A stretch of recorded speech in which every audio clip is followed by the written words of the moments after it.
Assalamualaikum warahmatullahi wabarakatuh. Perkenalkan, di sini nama saya Fadila Putri Mahardika. Saya adalah mahasiswi di kampus UIN Salatiga. Dan di sini saya berada di jurusan Prodi Psikologi Islam Fakultas Dakwah. Di sini saya membuat video guna memenuhi tugas akhir mata kuliah wawancara. Di sini saya bersama brand ambassador, salah satu brand ambassador dari UIN Salatiga. Nah, selamat malam, Mbak. Halo, selamat malam Kak. Alhamdulillah. Bagaimana Kak kabarnya? Alhamdulillah untuk hari ini lagi dalam keadaan yang baik sih. Alhamdulillah. Eh, gim- eh, Boleh perkenalkan diri Mbak sendiri? Oke baik, perkenalkan saya Ratna Rahmawati, saya dari KPI.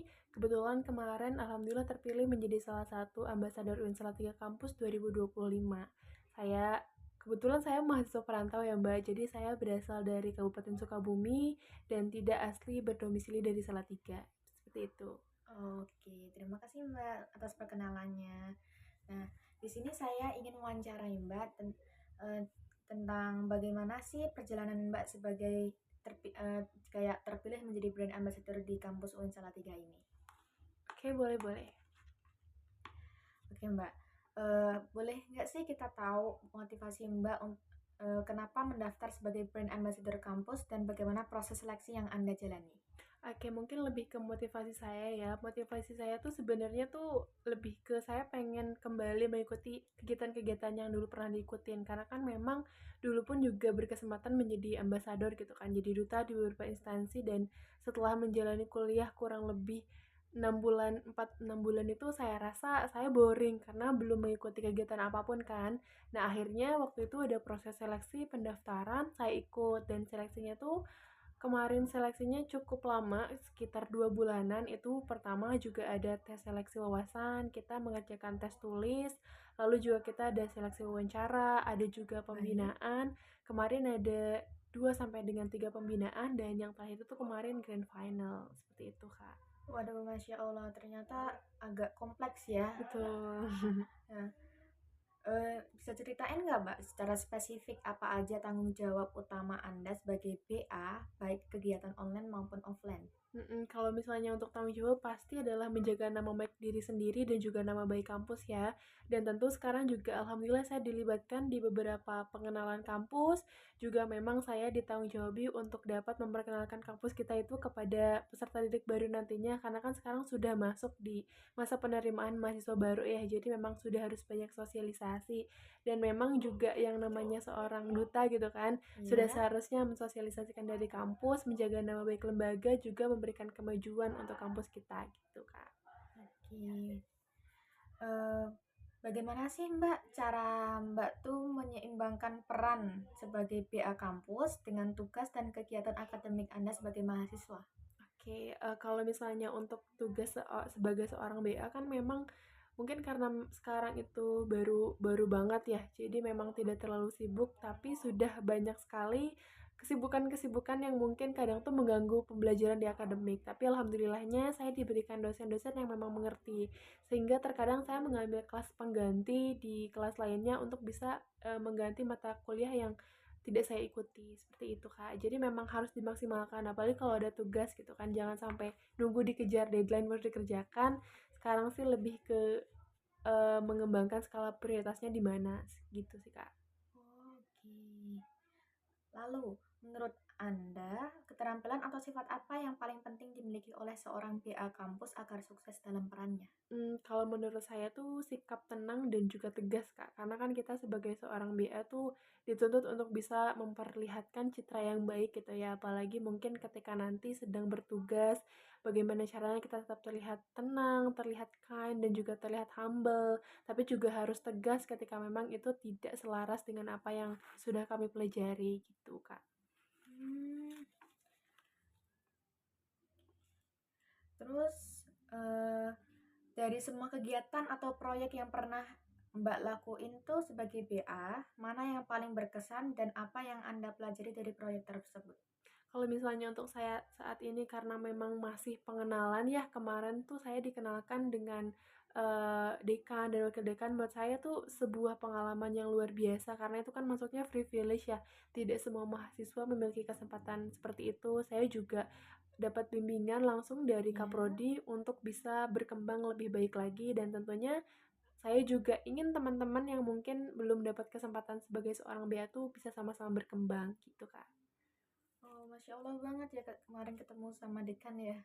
Alhamdulillah kemarin dipertemukan dengan dekan. Boleh tahu mungkin dekannya siapa, diperkenalkan siapa gitu?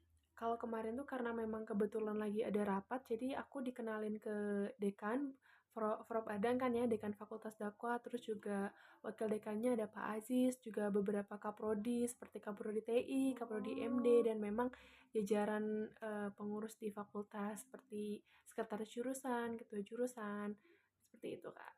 oh Masya Allah banget ya ternyata ya. Bisa dapat kayak privilege ketemu sama Betul. itu, Mm-mm. sama orang-orang penting di kampus ya. Ketemu sama orang-orang yang keren-keren banget sih, Masya Allah. Iya. Oke lanjut ya Mbak. Ada nggak sih Mbak tantangan terbesar yang pernah Mbak hadapi saat menjalankan tugas gitu? Dan bagaimana cara Mbak mengatasi? Oke. Kalau misalnya untuk aku sih banyak banget ya, karena tuh aku anaknya panikan sebetulnya. Ya. Sementara kan ketika menjadi seorang BA gitu, setiap di calling untuk tugas itu harus sudah siap. Jadi yang menurutku tantangan terbesarnya adalah gimana aku menyeimbangkan moodku dalam setiap kesempatan untuk tetap on point gitu kan di hadapan banyak orang, juga ngebagi mindset dan waktuku untuk bisa tetap on di segala suasana gitu sih Kak. Wow.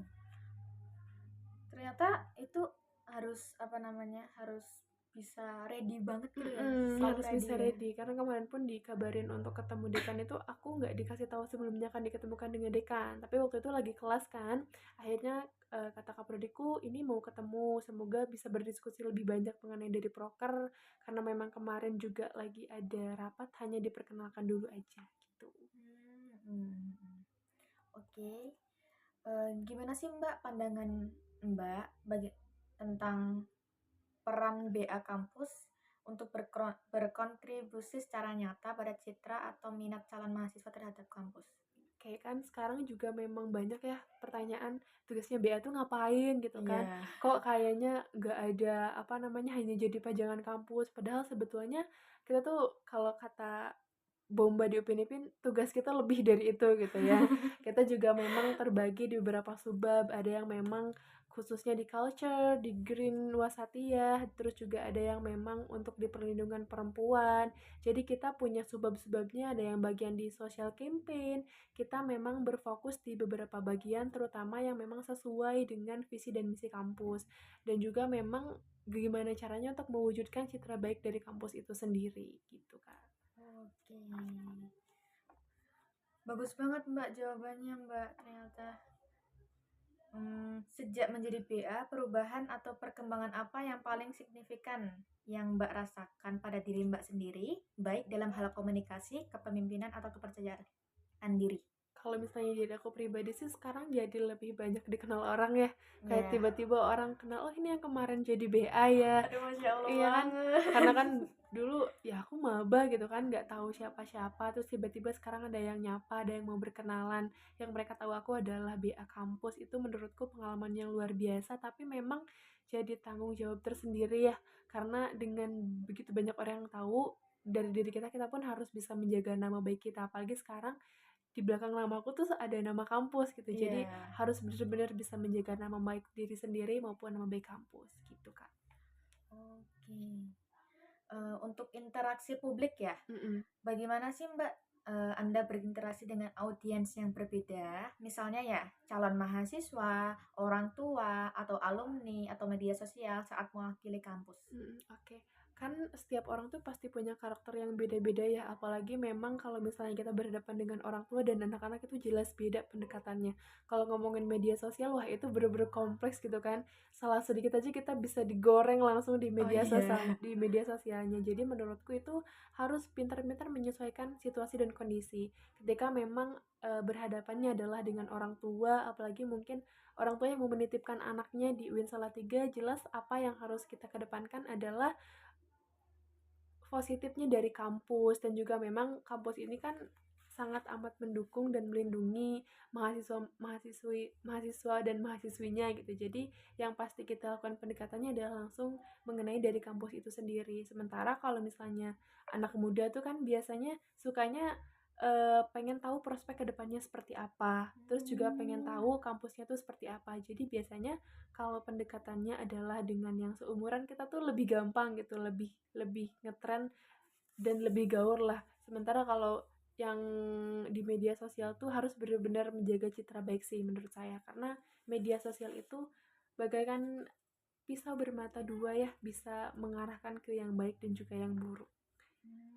Bagus sekali Mbak. Hmm, untuk pertanyaan terakhir ya Mbak, Oke. ada nggak sih Mbak untuk kayak Mbak yang sekarang jadi BA kampus, nasihat atau untuk calon-calon mahasiswa atau mahasiswa yang sekarang gitu Mbak? Kalau dari aku mungkin untuk mahasiswa yang sekarang atau untuk calon mahasiswa tuh jangan pernah takut untuk mencoba ya, karena aku di sini pun awalnya ya karena coba-coba gitu kan.